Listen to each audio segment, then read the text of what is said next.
ದೇವರಿಗೆ ಮಹಿಮೆ ಉಂಟಾಗಲಿ. ಮತ್ತೊಂದು ಸಂದೇಶದ ಮೂಲಕವಾಗಿ ನಿಮ್ಮನ್ನು ಸಂಧಿಸುವಂತ ದೇವರು ಕೃಪೆ ಮಾಡಿದ್ದಕ್ಕಾಗಿ ದೇವರಿಗೆ ಮಹಿಮೆ ಮಾಡುತ್ತೇನೆ ಮತ್ತು ಈ ಸಂದೇಶಕ್ಕೆ ನಿಮ್ಮೆಲ್ಲರನ್ನ ಆತ್ಮೀಯವಾಗಿ ಸ್ವಾಗತಿಸುತ್ತೇನೆ. ಇಂದು ನಾವು ಬೇಸರಗೊಳ್ಳದೆ ಇರೋಣ ಎಂಬುದರ ಕುರಿತಾಗಿ ಧ್ಯಾನಿಸಲಿಕ್ಕಿದ್ದೇವೆ. ಬೇಸರ ನಮ್ಮೊಬ್ಬೊಬ್ಬರ ಬಾಳಿನಲ್ಲಿಯೂ ಸಹ ಬೇಸರ ಉಂಟಾಗ್ತದೆ. ಯಾವಾಗ ನಮಗೆ ಬೇಸರ ಉಂಟಾಗ್ತದೆ ಎಂದು ನೋಡುವಾಗ ನಾವು ನಿರೀಕ್ಷಿಸ್ತಕ್ಕಂಥದ್ದು ನಮಗೆ ಸಿಕ್ಕದೇ ಇರುವಾಗ, ನಮ್ಮ ಬಾಳಿನಲ್ಲಿ ನಾವು ನಿರೀಕ್ಷಿಸಿರ್ತಕ್ಕಂಥದ್ದು ನಡೀದೇ ಇದ್ದಂಥ ಸಮಯದಲ್ಲಿ ನಾವು ನಿರಾಸೆಗೊಳಗಾಗ್ತೇವೆ. ನಾವು ಏನು ಅಂದ್ಕೊಂತೇವೋ ಅದು ನಮ್ಮ ಜೀವನದಲ್ಲಿ ಯಾವಾಗ ಆಗಲ್ವೋ ಅವಾಗ ನಮಗೆ ನಿರಾಸೆ ಉಂಟಾಗುತ್ತೆ. ಮಾತ್ರವಲ್ಲ, ತುಂಬಾ ಸಮಯ ಕಾಯ್ಬೇಕಪ್ಪ ಅಂತಂದ್ರೆ ನಮಗೆ ನಿರಾಶೆ ಉಂಟಾಗ್ತದೆ. ಹೀಗೆ ಹಲವಾರು ಸನ್ನಿವೇಶಗಳಲ್ಲಿ ನಾವೇನ್ ಮಾಡ್ತೇವಪ್ಪ ಅಂತಂದ್ರೆ ನಿರಾಸೆಯನ್ನ ಹೊಂದ್ತೇವೆ. ಆದ್ರೆ ನಾವು ನಿರಾಸೆ ಹೊಂದುವಂತ ಜನರಿಗೆ, ನಿರಾಸೆಯಲ್ಲಿರ್ತಕ್ಕಂಥವ್ರಿಗೆ ದೇವ್ರ ಮಾತು ಏನಪ್ಪಾ ಅಂತಂದ್ರೆ ಗಲಾತ್ಯ ಪತ್ರಕ್ಕೆ 6ನೇ ಅಧ್ಯಾಯ 9ನೇ ವಚನ ಈ ರೀತಿಯಾಗಿ ಹೇಳುತ್ತೆ, ಒಳ್ಳೆದ್ದನ್ನ ಮಾಡುವುದರಲ್ಲಿ ಬೇಸರಗೊಳ್ಳದೆ ಇರೋಣ, ಯಾಕಂದರೆ ಮನಗುಂದದಿದ್ದರೆ ತಕ್ಕ ಸಮಯದಲ್ಲಿ ಬೆಳೆಯನ್ನ ಕೊಯ್ಯುವೆವು. ದೇವರಿಗೆ ಮಹಿಮೆ ಉಂಟಾಗಲಿ. ದೇವ್ರ ವಾಕ್ಯದಲ್ಲಿ ನೋಡ್ತೇವೆ, ಒಳ್ಳೆದ್ದನ್ನು ಮಾಡೋದ್ರಲ್ಲಿ ನಾವೇನ್ ಮಾಡ್ಬೇಕಾಗಿದೆ, ಬೇಸರಗೊಳ್ಳದೆ ಇರಬೇಕು ಎಂಬುದಾಗಿ ದೇವ್ರ ವಾಕ್ಯದಲ್ಲಿ ನಾವು ನೋಡ್ತೇವೆ. ಅನೇಕ ಸಾರ ಒಳ್ಳೆದ್ದನ್ನು ಮಾಡುವಾಗ ನಮಗೆ ಬೇಸರವೇ ಉಂಟಾಗ್ತದೆ. ಯಾವತ್ತೂ ಸಹ ಒಳ್ಳೇದ್ ನಮಗೆ ಸಂತೋಷವನ್ನು ಕೊಡ್ಲಿಕ್ಕೆ ಸಾಧ್ಯವಿಲ್ಲ. ಯಾವ್ದಾದ್ರು ಸಂತೋಷ ಕೊಡ್ತಾ ಇದೆಯಪ್ಪ ಅಂತಂದ್ರೆ ಅದು ಅನೇಕ ಸಾರೆ ಆ ಹೆಚ್ಚಿನ ಭಾಗಾಂಶ ಅದು ದೇವರಿಗೆ ವಿರುದ್ಧವಾಗಿರತಕ್ಕಂಥದ್ದೇ ಆಗಿದೆ. ಆದ್ರೆ ಒಳ್ಳೆದ್ದು ಯಾವಾಗಲೂ ನಮ್ಮನ್ನ ಕಾಯಿಸ್ತಕ್ಕಂಥದ್ದಾಗಿದೆ. ಒಳ್ಳೆ ಕಾರ್ಯ ಅದು ನಮ್ಮನ್ನ ಕಾಯಿಸ್ತಕ್ಕಂಥದ್ದು, ನಮ್ಮನ್ನ ಪರೀಕ್ಷಿಸ್ತಕ್ಕಂಥದ್ದು ಆಗಿದೆ. ಅದರಿಂದ ನಾವು ಒಳ್ಳೆದ್ದು ನಮ್ಮ ಬಾಳಿನಲ್ಲಿ ಮಾಡ್ಬೇಕಂತಂದ್ರೆ ತುಂಬಾ ದಿನಗಳು ಕಾಯ್ಬೇಕಾಗ್ತದೆ, ನಮಗೆ ಬೇಸರ ಉಂಟಾಗ್ತದೆ. ನಾವೊಂದು ಮಾವಿನ ಮರವನ್ನ ನೋಡುವಾಗ, ಒಂದು ಚಿಕ್ಕ ಸಸಿಯನ್ನು ಹಾಕಿ ನಾವು ವರ್ಷಾನುಗಂಟ್ಲೆ ಕಾಯುವಾಗ ಮಾತ್ರ ರುಚಿಕರವಾಗಿರ್ತಕ್ಕಂಥ ಹಣ್ಣನ್ನು ನಾವು ಪಡೆದುಕೊಳ್ಳಿಕ್ ಸಾಧ್ಯ. ತೆಂಗಿನ ಮರವನ್ನ ನಾವು ಸಸಿ ನಟ್ಟಾಗ ಅದು ಬೆಳೆದು ಫಲ ಕೊಡ್ಲಿಕ್ಕೆ ಅನೇಕ ವರ್ಷಗಳೇ ಬೇಕಾಗ್ತಕ್ಕಂಥದ್ದಾಗಿದೆ. ಹೀಗೆ ನಾವು ಕಾಯುವಾಗ ಏನಾಗ್ತದೆ, ಒಳ್ಳೆದ್ದನ್ನು ಹೊಂದ್ಕೊಳ್ಳಕ್ ಸಾಧ್ಯ. ಅದೇ ಹುಲ್ಲು ಬೆಳೆಯುತ್ತೆ ತಿಂಗಳಲ್ಲಿ, 1.5 ತಿಂಗಳಲ್ಲಿ ಎತ್ತರವಾಗಿ ಹುಲ್ಲು ಬೆಳೆಯುತ್ತೆ, ಕಸ ಬೆಳೆಯುತ್ತೆ, ಆದ್ರೆ ಬೇಗನೆ ಅದು ನಾಶವಾಗಿ ಹೋಗ್ತಕ್ಕಂಥದ್ದಾಗಿದೆ. ಹಾಗೆ ನಾವು ಒಳ್ಳೆದ್ದನ್ನ ಪಡೆದುಕೊಳ್ಳಲಿಕ್ಕೆ ನಮಗೆ ಏನಾಗಬೇಕಾಗಿದೆ ಅಂತಂದ್ರೆ ತಾಳ್ಮೆ ಬೇಕು. ಹೀಗೆ ಒಳ್ಳೇದ್ ಹಾಗೆ ಆಗುತ್ತೆ. ನಾವು ಒಳ್ಳೇದನ್ನ ಮಾಡೋದ್ರಲ್ಲಿ ಬೇಸರಗೊಳ್ಳದೆ ನಾವು ಇರಬೇಕು. ಅನೇಕ ಸಾರಿ ನಾವೇನ್ ಮಾಡ್ತೇವೆ ಅಂದ್ರೆ ನಮ್ಮ ಕುಟುಂಬದವ್ರಿಗೆ ಎಷ್ಟೋ ಒಳ್ಳೇದ್ ಮಾಡ್ತೇವೆ, ನಮ್ಮ ಬಂಧು ಮಿತ್ರರಿಗೆ ನಾವು ಎಷ್ಟೋ ಒಳ್ಳೇದ್ ಮಾಡ್ತೇವೆ, ನಮ್ಮ ಸಭಿಕರಿಗೆ ನಾವು ಎಷ್ಟೋ ಒಳ್ಳೇದ್ ಮಾಡ್ತೇವೆ, ನಮ್ಮ ಸುತ್ತಮುತ್ತ ಇರ್ತಕ್ಕಂಥ ಜನರಿಗೆ ನಾವು ಎಷ್ಟೋ ಒಳ್ಳೇದ್ ಮಾಡ್ತೇವೆ. ಆದ್ರೆ ಆ ಕಡೆಯಿಂದ ಯಾವ ಪ್ರತಿಫಲವೂ ನಮ್ಗೆ ಬರದೇ ಇದ್ದಾಗ ನಮಗೇನಾಗ್ತದಕ್ಕಂಥದ್ದಾಗಿದೆ, ಯಾವ ಪ್ರತಿಫಲ ನಮಗೆ ಬರದೇ ಇದ್ದಾಗ ನಮಗೆ ಬೇಸರ ಉಂಟಾಗ್ತಕ್ಕಂಥದ್ದಾಗಿದೆ. ಅದರಿಂದ ನಾವು ಬೇಸರಗೊಳ್ಳದೆ ಇರೋಣ.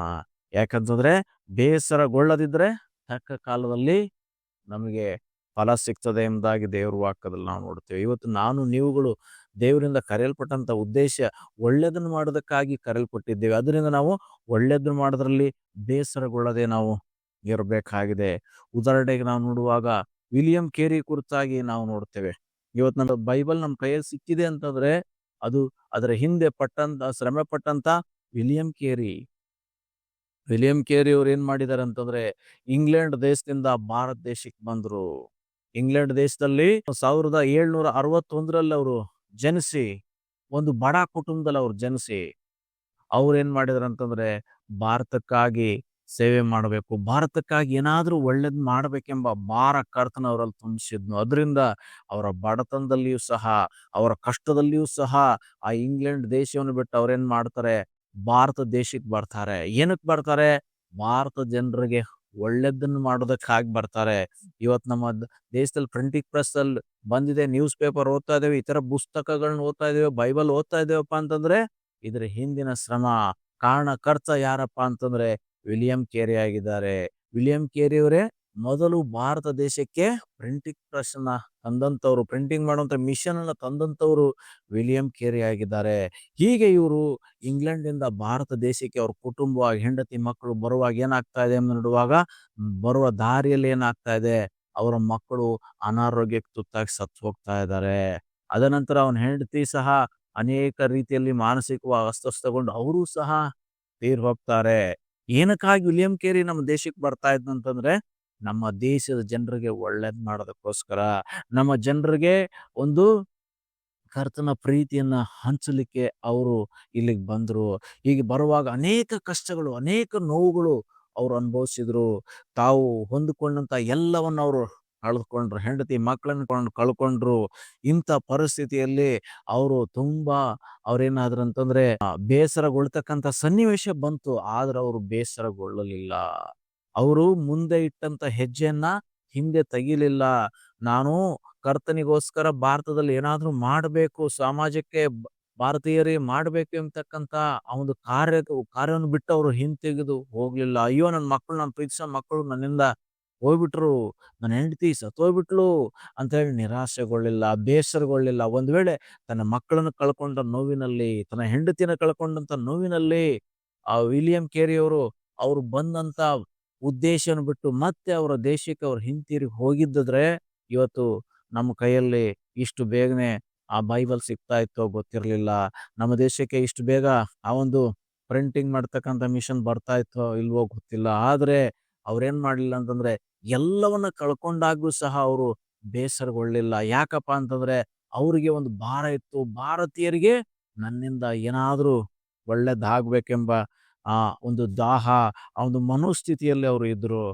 ಅದರಿಂದ ಅವ್ರೇನ್ ಮಾಡ್ತಾರೆ ಅಂತಂದ್ರೆ ನಮ್ಮ ಭಾರತ ದೇಶದ ಬಂಗಾಳದ ಸೆರಂಬೂರ್ನಲ್ಲಿ ಅವ್ರು ಏನ್ ಮಾಡ್ತಾರೆ, ಅವರು ಈ ಈ ಭೂಮಿಗೆ ಮಾಡಬೇಕಾದ ಸೇವೆಯನ್ನ, ಈ ಜನರಿಗೆ ಮಾಡಬೇಕಾದ ಸೇವೆಯನ್ನು ಅವ್ರು ಆರಂಭಿಸ್ತಾರೆ.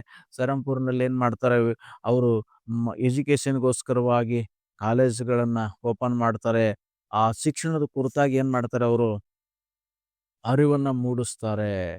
ಹೀಗೆ ಮಹಿಳೆಯರಿಗೆ ಶಿಕ್ಷಣ ಕೊಡುವುದ್ರ ಕುರಿತಾಗಿ ಸತಿ ಪದ್ಧತಿಯನ್ನು ವಿರೋಧಿಸಿ, ಹೀಗೆ ಇಲ್ಲಿ ಜನರು ಏನೆಲ್ಲ ವಿಷಯಗಳಲ್ಲಿ ಕಷ್ಟ ಪಡ್ತಾ ಇದ್ರು, ಆ ಕಷ್ಟಗಳಿಂದ ಜನರನ್ನ ಹೊರಗಡೆ ತಂದು ಅವರು ಒಂದು ಒಳ್ಳೆ ಜೀವನ ನಡೆಸಲಿಕ್ಕೆ ಅವರ ಪರವಾಗಿ ನಿಲ್ತಾರೆ. ಸಮಾಜ ಸುಧಾರಣೆಯ ಹಾದಿಯಲ್ಲಿ ವಿಲಿಯಂ ಕೇರಿ ಅವರು ನಿಲ್ತಾರೆ. ಈ ಸಮಯದಲ್ಲಿ ಎಷ್ಟೋ ಕಷ್ಟಗಳು ಬಂತು, ಎಷ್ಟೋ ಸಮಸ್ಯೆಗಳು ಬಂತು, ಎಷ್ಟೋ ವಿರೋಧಗಳು ಅವ್ರ ಜೀವಿತದಲ್ಲಿ ಬಂತು. ಆದ್ರೆ ಅದ್ಯಾವುದಕ್ಕೂ ಸಹ ಏನಾಗ್ಲಿಲ್ಲಪ್ಪ ಅಂತಂದ್ರೆ ಅವರು ಬೇಸರಗೊಳ್ಳಲಿಲ್ಲ. ಬೇಸರಗೊಂಡು ತಮ್ಮ ಮುಂದಿಟ್ಟಂತ ಹೆಜ್ಜೆಯನ್ನು ಅವ್ರೇನ್ ಮಾಡ್ಲಿಲ್ಲ ಅಂತಂದ್ರೆ ಹಿಂದಕ್ಕೆ ಅವರು ಹೋಗ್ಲಿಲ್ಲ. ಬದಲಾಗಿ ಬೇಸರಗೊಳ್ಳದೆ ಅವ್ರು ಮಾಡ್ತಾರೆ. ಮೊದಲನೇ ಬಾರಿಗೆ ಅವರು ಬೈಬಲ್ನ ಪ್ರಿಂಟ್ ಮಾಡುವಂತ ಸಮಯದಲ್ಲಿ ಏನಾಗ್ತಾ ಇದೆ, ಎಲ್ಲ ಪ್ರಿಂಟ್ ಆಗಿಟ್ಟಿರ್ತಕ್ಕಂಥ ಬೈಬಲ್ ಒಂದು ಬಿಲ್ಡಿಂಗಿಗೆ ಬೆಂಕಿ ಬಿದ್ದು ಸುಟ್ಟು ಹೋಗ್ತಾ ಇದೆ. ಅಂತ ಸಮಯದಲ್ಲಿ ಮತ್ತೆ ಅವ್ರು ಪ್ರಾರ್ಥನೆ ಮಾಡ್ತಾರೆ, ಮತ್ತೆ ಪ್ರಯತ್ನಿಸ್ತಾರೆ. ಬೇಸರ, ಅಯ್ಯೋ ನಾನು ಮಾಡಿರ್ತಕ್ಕಂಥ ಎಲ್ಲಾ ಕೆಲಸ ಸುಟ್ಟೋಯ್ತಲ್ಲಪ್ಪ ಅಂತ ಹೇಳಿ ಬೇಸರಗೊಳ್ಳಿಲ್ಲ. ಮತ್ತೆ ಕರ್ತನಿಗೆ ಸಹಾಯಕ್ಕಾಗಿ ದೇವರಲ್ಲಿ ಪ್ರಾರ್ಥನೆ ಮಾಡ್ತಾರೆ. ಮತ್ತೆ ನಿರೀಕ್ಷೆ ಇಡ್ತಾರೆ ದೇವ್ರ ಹತ್ರ. ಮತ್ತೆ ಮತ್ತೆ ಹೊಸ ಬೈಬಲ್ಗಳನ್ನ ಪ್ರಿಂಟ್ ಮಾಡ್ಲಿಕ್ಕೆ, ಮತ್ತೆ ಹೊಸ ಮಿಷನ್ಗಳನ್ನ ಅವ್ರು ತಂದು, ಪ್ರಿಂಟಿಂಗ್ ಮಿಷನ್ ತಂದ್ಬಿಟ್ಟು ಅವರು ಆ ಸೇವೆಯನ್ನು ಮುಂದುವರ್ಸ್ಲಿಕ್ಕೆ ಅವರು ಮುಂದಾಗ್ತಾ ಇದ್ದಾರೆ. ಹೀಗೆ ವಿಲಿಯಂ ಕೇರಿ ಅವರ ಜೀವಿತದಲ್ಲಿ ಅನೇಕ ಸಂಗತಿಗಳು ಅವರಿಗೆ ನೋವು ತರ್ತಕ್ಕಂಥದ್ದು, ಬೇಸರಗೊಳ್ಳುವಂತ ಅನೇಕ ಸನ್ನಿವೇಶಗಳು ಅವ್ರ ಜೀವಿತದಲ್ಲಿ ಬಂತು. ಆದ್ರೆ ವಿಲಿಯಂ ಕೇರಿ ಅವ್ರು ಏನ್ ಮಾಡ್ಲಿಲ್ಲಪ್ಪ ಅಂತಂದ್ರೆ ಒಳ್ಳೇದನ್ನ ಮಾಡೋದ್ರಲ್ಲಿ ಬೇಸರಗೊಳ್ಳಿಲ್ಲ. ತಮ್ಮ ಹೆಜ್ಜೆಯನ್ನ ಅವರು ಹಿಂದೆ ಇಕ್ಲಿಲ್ಲ. ಮುಂದೆ ಇರೋಕ್ಕೆ ಹೆಜ್ಜೆಯನ್ನು ಹಿಂದೆ ಇಕ್ಕದೆ ಅವ್ರು ಏನ್ ಮಾಡಿದ್ರು ಅಂದ್ರೆ ದೇವರಿಗಾಗಿ ಮುಂದೆ ಹೋದ್ರು. ಅದರಿಂದ ಇವತ್ತು ನಮ್ಮ ಜೀವಿತಗಳಲ್ಲಿ ಸಹ ಕಷ್ಟ, ಸಮಸ್ಯೆಗಳು, ಹೋರಾಟಗಳು, ಇಕ್ಕಟ್ಟುಗಳು ಬರುವಾಗ ನಾವು ಒಳ್ಳೆದನ್ನು ಮಾಡೋದ್ರಲ್ಲಿ ಬೇಸರಗೊಳ್ಳದೆ ಇರೋಣ. ನಾವು ಒಳ್ಳೆದನ್ನು ಮಾಡಲಿಕ್ಕೆ ಅನೇಕ ಅಡ್ಡಿಗಳುಂಟು. ಆದ್ದರಿಂದ ನಾವು ಬೇಸರಗೊಳ್ಳದೆ ಇರೋಣ. ಇವತ್ತು ನಾವು ನಮ್ಮ ಪ್ರಾರ್ಥನೆಗೆ ಉತ್ತರ ಸಿಗದೇ ಇರಬಹುದು. ನಾವು ಜೀವಿತದಲ್ಲಿ ನಿರಾಶೆಗೆ ಒಳಗಾಗಿರ್ಬಹುದು. ಆದರೆ ಕರ್ತನ ಹೇಳ್ತಕ್ಕಂಥ ಮಾತು, ನಿಲ್ಬೇಡ್ರಿ, ಮುಂದುವರಿಯಿರಿ. ದೇವಜನರೇ, ಈ ರೀತಿಯಾಗಿ ಕಷ್ಟಗಳು, ಸಮಸ್ಯೆಗಳು, ಇಕ್ಕಟ್ಟುಗಳು ಬರುವಾಗ ನೀವೇನ್ ಮಾಡ್ಬೇಡ್ರಿ, ನಿಲ್ಬೇಡ್ರಿ, ಮುಂದೆ ಹೋಗ್ರಿ. ನಿಮ್ಮ ಹೆಜ್ಜೆನ ಹಿಂತೆಗಿಬೇಡ್ರಿ, ಮುಂದೆ ಹೋಗ್ರಿ ಎಂಬುದಾಗಿ ದೇವರು ಇವತ್ತು ನಿಮ್ಗೆ ಹೇಳ್ತಕ್ಕಂಥ ಮಾತು. ಅದರಿಂದ ವಿಲಿಯಂ ಕೇರಿ ಅವರು ಬೇಸರಗೊಳ್ಳದೆ ಅವ್ರೇನ್ ಮಾಡಿದ್ರು ಅಂದ್ರೆ ಕರ್ತನಿಗಾಗಿ ಕಾರ್ಯ ಮಾಡಿದ್ರು, ಕರ್ತನಿಗಾಗಿ ಶ್ರಮಿಸಿದ್ರು. ಆ ಮೂಲಕವಾಗಿ ಅವರು ದೇವರ ನಾಮವನ್ನು ಮಹಿಮೆ ಮಾಡಿದರು. ಇವತ್ತು ನಿನ್ನ ದೇವರು ಕರೆದಿರ್ತಕ್ಕಂಥ ಉದ್ದೇಶ ಈ ಸಮುದಾಯಕ್ಕೆ, ನಾವಿರ್ತಕ್ಕಂಥ ಈ ಒಂದು ಪ್ರಾಂತ್ಯಕ್ಕೆ, ಇಲ್ಲಿರ್ತಕ್ಕಂಥ ಜನರಿಗೆ ನಾವು ಒಳ್ಳೆಯದನ್ನ ಮಾಡೋದಕ್ಕೆ, ನಮ್ಮ ಮೂಲಕ ಅನೇಕರಿಗೆ ಆಶೀರ್ವಾದವನ್ನು ಮಾಡಬೇಕೆಂಬುದಾಗಿ ದೇವರು ನಮ್ಮನ್ನು ಕರೆದಿದ್ದಾನೆ. ಅದರಿಂದ ಈ ಈ ರೀತಿಯಾಗಿರ್ತಕ್ಕಂಥ ಸಮಯದಲ್ಲಿ ನಮಗೆ ಆ ಕಡೆಯಿಂದ ನಾವೆಷ್ಟೇ ಕಷ್ಟಪಟ್ಟಾಗ್ಯೂ ಪ್ರತಿಫಲ ಸಿಗದೇ ಇದ್ದಾಗ ನಾವು ನಿರಾಶೆಗೊಳಗಾಗ್ತೇವೆ. ನಿರಾಶೆ ಒಳಗಾಗೋದು ಬೇಡ, ಪ್ರತಿಫಲ ಕೊಡೋದು ದೇವ್ರ ಕೆಲಸ. ನಮ್ಮ ಕೆಲಸ ನಾವು ಮುಂದುವರ್ಸೋಣ, ಬೇಸರಗೊಳ್ಳದೆ ಇರೋಣ. ದೇವರು ತಕ್ಕ ಕಾಲದಲ್ಲಿ ಪ್ರತಿಫಲವನ್ನ ಕೊಡ್ತಕ್ಕಂಥವನಾಗಿದ್ದಾನೆ. ಅದರಿಂದ ವಿಲಿಯಂ ಕೇರಿ ನಮಗೆ ಒಂದು ಒಳ್ಳೆಯ ಮಾದರಿಯಾಗಿರ್ತಕ್ಕಂಥ ಸೇವಕರಾಗಿದ್ದಾರೆ. ಅದರಿಂದ ಅದೇ ರೀತಿಯಲ್ಲಿ ನಾವು ಸಹ ವಿಲಿಯಂ ಕೇರಿ ಹಾಗೆ ಬೇಸರಗೊಳ್ಳದೆ ನಾವು ಈ ಸಮಾಜಕ್ಕೆ ಒಳ್ಳೆಯದನ್ನು ಮಾಡೋದ್ರಲ್ಲಿ ಮುಂದುವರಿಯೋಣ. ಹಾಗಾಗುವಂತೆ ಕರ್ತನು ನಮಗೆ ಸಹಾಯ ಮಾಡಲಿ. ಪ್ರಾರ್ಥನೆ ಮಾಡೋಣ. ಯೇಸು ಸ್ವಾಮಿ, ಈ ಸಮಯಕ್ಕಾಗಿ ಸ್ತೋತ್ರ. ಹೌದು ಸ್ವಾಮಿ, ನಾವು ಬೇಸರಗೊಳ್ಳದೆ ಒಳ್ಳೆಯದನ್ನು ಮಾಡೋದ್ರಲ್ಲಿ ಮುಂದುವರಿಯಕ್ಕೆ ಸಹಾಯ ಮಾಡು. ನಾವು ಒಳ್ಳೆಯದನ್ನು ಮಾಡ್ತಾ ಇರುವಾಗ ಅನೇಕ ಸಾರಿ ಸ್ವಾಮಿ ನಮಗೆ ಕಷ್ಟಗಳು, ಸಂಕಟಗಳು, ಇಕ್ಕಟ್ಟುಗಳು, ಹೋರಾಟಗಳು ಬರ್ತದೆ ರಾಜ್ಯ. ಆದಾಗ್ಯೂ ಸ್ವಾಮಿ ಅವುಗಳ ಮಧ್ಯದಲ್ಲಿ ನಾವು ನಿರೀಕ್ಷೆಯಿಂದಿರಕ್ಕೆ, ನಾವು ಸೋತ್ ಹೋಗದಂಗೆ ಅಪ್ಪ ನಮಗೆ ಸಹಾಯ ಮಾಡು. ನಾವು ಮುಂದಿಟ್ಟಿರುವಂಥ ಹೆಜ್ಜೆನ ಹಿಂತೆಗೆಯದೆ ಸ್ವಾಮಿ ನಾವು ಮುಂದುವರಿಯಕ್ಕೆ ಸಹಾಯ ಮಾಡು.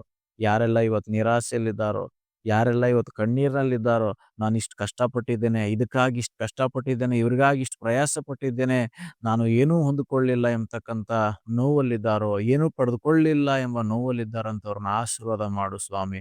ಇವರು ನಿನಗಾಗಿ ನಿನ್ನ ಸೇವೆಯಲ್ಲಿ ಪಟ್ಟಂತ ಪ್ರಯಾಸಕ್ಕೆ, ನಿನ್ನ ರಾಜ್ಯಕ್ಕಾಗಿ, ನೀತಿಗಾಗಿ ತೌಕಪಟ್ಟದ್ದಕ್ಕೆ ಪ್ರತಿಯಾಗಿ ರಾಜ ಇವ್ರನ್ನ ಆಶೀರ್ವಾದ ಮಾಡು. ಇವರ ನಿರಾಸೆಯಿಂದ ಇವರು ಹೊರಗಡೆ ಬಂದು ಮುಂದೆ ಸಾಗುವಂತೆ, ನಿನ್ನ ನಾಮವನ್ನು ಮಹಿಮೆ ಮಾಡುವಂತೆ ಸಹಾಯ ಮಾಡು. ಸಂದೇಶ ಕೇಳಿಕೊಂಡು ಎಲ್ಲರನ್ನ ಆಶೀರ್ವಾದ ಮಾಡು. ಎಲ್ಲರ ಕೊರತೆಗಳಲ್ಲಿ ನೀವಿರಲಿ ಸ್ವಾಮಿ. ಇವರೆಲ್ಲ ಬೇಸರಿಕೆಯಿಂದ ಬಿಡುಗಡೆ ಕೊಡು. ಯೇಸುವಿನ ಹೆಸರಿನಲ್ಲಿ ಪ್ರಾರ್ಥಿಸ್ತೇವೆ ಪರಲೋಕ ತಂದೆಯೇ, ಆಮೇನ್. ದೇವರು ನಿಮ್ಮನ್ನು ಆಶೀರ್ವಾದ ಮಾಡಲಿ.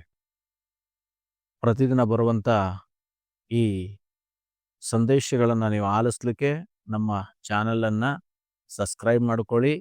ಈ ಸಂದೇಶಗಳನ್ನು ನಿಮ್ಮ ಸ್ನೇಹಿತರಿಗೆ ಹಂಚೋದ್ರ ಮೂಲಕವಾಗಿ ದೇವರ ನಾಮವನ್ನು ಮಹಿಮೆ ಮಾಡಬೇಕಾಗಿ, ಈ ಸೇವೆಗೆ ಪ್ರೋತ್ಸಾಹಿಸಬೇಕಾಗಿ ಯೇಸು ಕ್ರಿಸ್ತನಲ್ಲಿ ಕೇಳ್ಕೊಳ್ತೇನೆ.